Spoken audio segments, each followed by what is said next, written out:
छत्तीसगढ़ सरकार ने बिलासपुर कलेक्टर अवनीश कुमार शरण को आयुक्त नगर तथा ग्राम निवेश की नई जिम्मेदारी सौंपी है।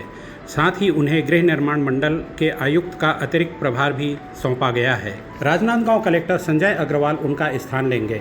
नया पदभार ग्रहण करने के पूर्व कलेक्टर बिलासपुर अवनीश कुमार शरण ने जिले में पदस्थ मातहत कर्मचारियों को उनसे मिले सहयोग के लिए धन्यवाद दिया और उसी लगन के साथ काम करते रहने का सुझाव भी दिया। कर्मचारियों से आईएएस अवनीश शरण ने क्या कहा, सुनिए। बिलासपुर ज़िला अच्छा लगा और बिलासपुर में मेरी तीसरी पदस्थापना थी और शासन ने मुझे मौका दिया बिलासपुर ज़िला की सेवा करने का।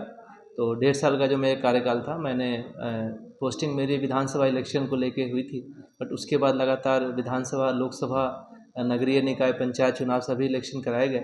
माननीय प्रधानमंत्री जी का कार्यक्रम भी आयोजित हुआ। इसी बीच में 1.5 साल के जो कार्यकाल है उसमें जो शासन की प्रायोरिटी वाली जो स्कीम्स हैं उसमें हम लोगों ने बेहतर कार्य करने का प्रयास किया और आप सभी लोगों का इसमें अच्छा सहयोग मिला। यहाँ के नागरिकों का सहयोग मिला, मीडिया के समस्त जो लोग हैं उनका सहयोग मिला और कुल मिला के सारे अधिकारियों ने अपने तरीके से बेहतर करने का प्रयास किया।